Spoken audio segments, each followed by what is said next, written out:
How's it going, everyone? My name is Connor, and today we're going to be talking about Mincraft Champions 9. Who I think is going to win. We're going to talk about the teams. I'm also going to talk about the wild cards, which could completely change how the event goes. But before we get into the rest of the video, as you guys can probably see right now, the majority of people who are watching this video are not subscribed, so if you could go down and sub, I'd really appreciate it. If you don't know, at 30k subs, Hypixel gives you YouTube rank, which would be cool, really cool.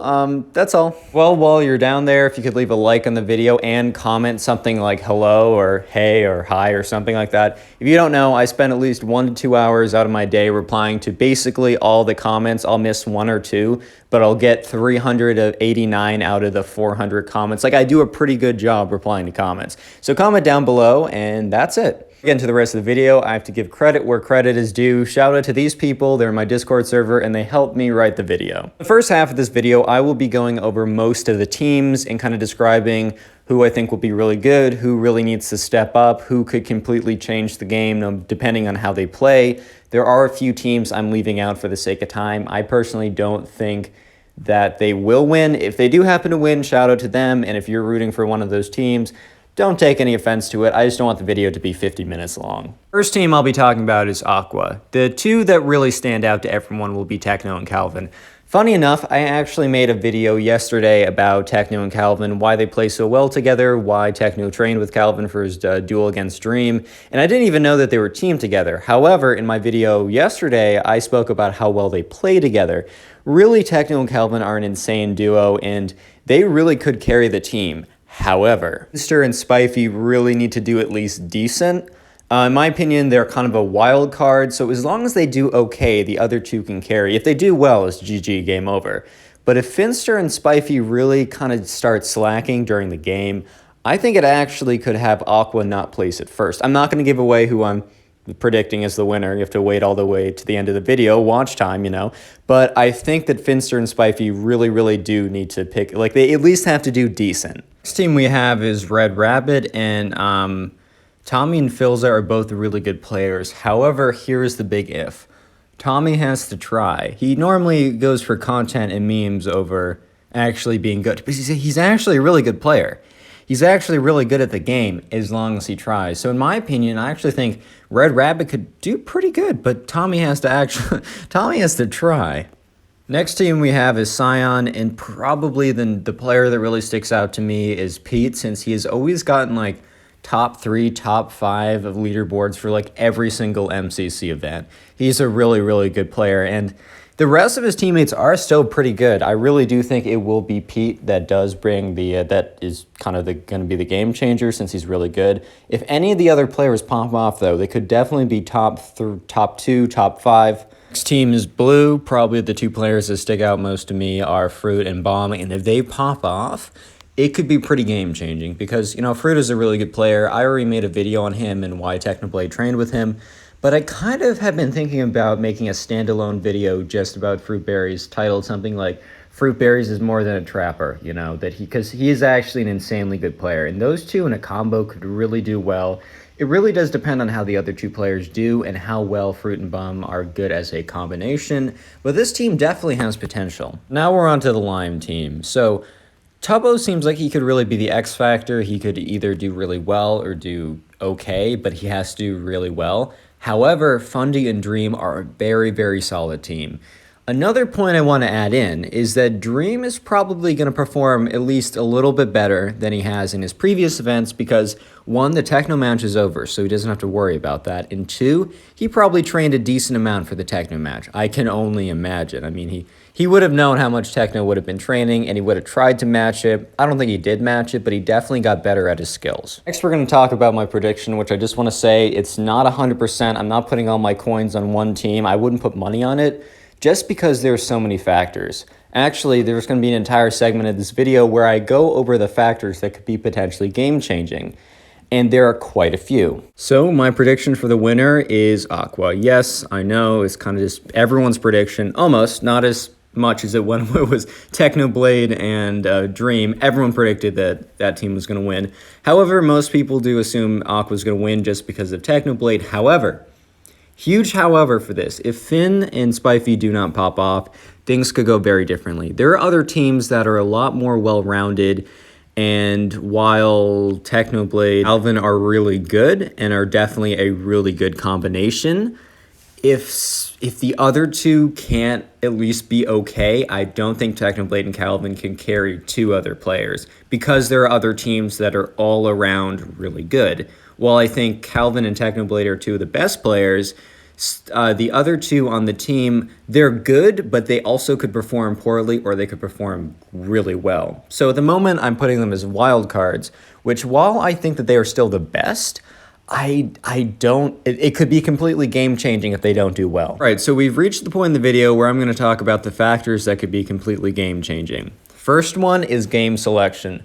Which minigames are chosen, in what order they are, that will completely change things. For example, if the PvP is at the end of the game and not the beginning, Aqua team is almost for sure going to win. Second thing is X factors popping off. There could be a team that I didn't even list where all four of the players who are pretty good are just amazing that day. They have great teamwork, they just know the games, and also a lot of luck's involved, and just know their team can compete at that point. There are a lot of X factors on these teams. One thing I forgot to point out earlier is all these teams are really good. I mean, most of the teams, but basically all the teams are really stacked. And that could mean if all four of them do really well, they're all really good players already. It could completely change everything. So the next thing that is really going to be kind of game-changing, in my opinion, will be technical issues. You might be thinking, Connor, technical issues, what are the odds of that? Well, actually kind of decent because they've happened quite a bit in the past. We've actually seen players get blue screened where that would completely end the game. For example, technical issues, you can't predict them.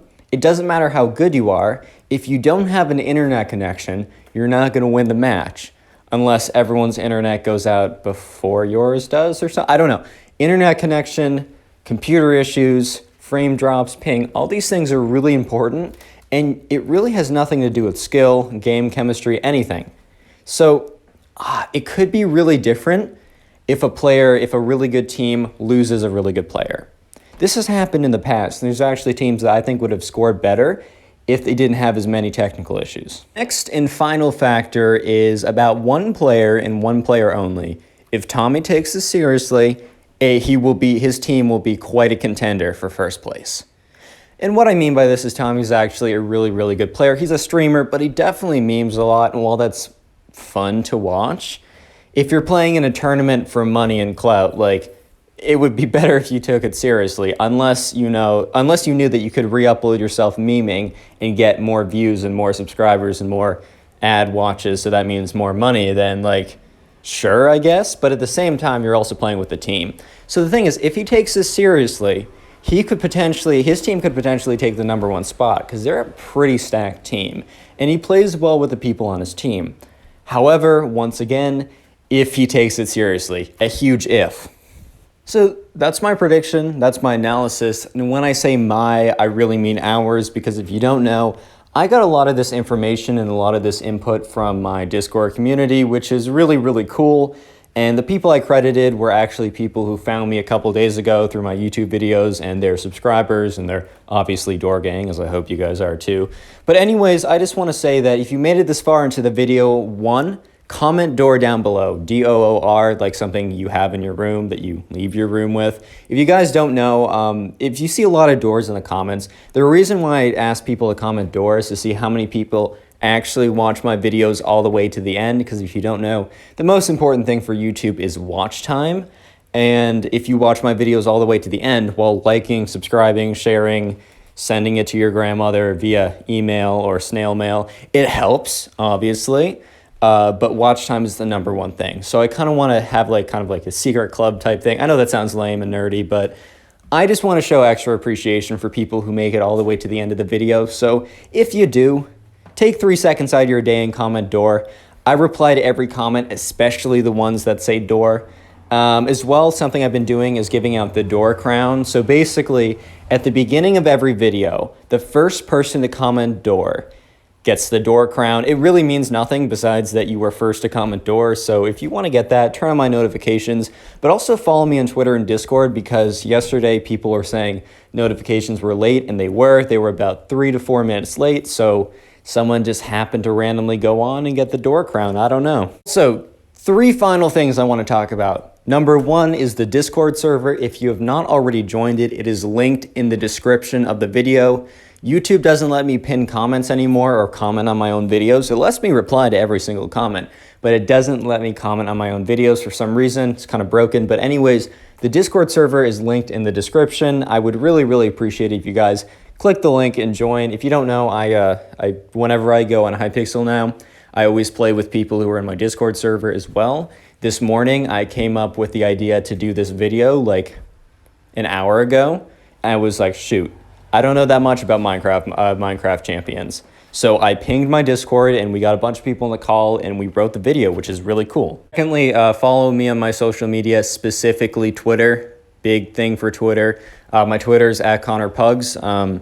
I follow everyone back as long as it's kind of obvious that you came from my channel. If for some reason I'm not following you back, I probably just missed the notification. So just go into my DM me, because my DMs are open, and say, hey, came from the channel, or just DM me and say door, or just send a door emoji. I'll follow you all back. So final thing. If you guys want to help me out a lot, if you're doing your homework or in Zoom, open up YouTube, mute it, select autoplay, and just play my videos. Like just autoplay all my videos if you really want to help me out. There's something called session duration. So basically, if you're watching this video and you made it all the way to the end, you help me a ton by giving me watch time. But if you want to help me just a little bit more, click on another one of my videos, or actually you could click on someone else's video and it's still okay. As long as you don't leave the website and you keep watching YouTube, YouTube gives me a little bump. So I really do appreciate it. Anyways, guys, this video's gone on for too long, and hopefully I'll see you in the next one.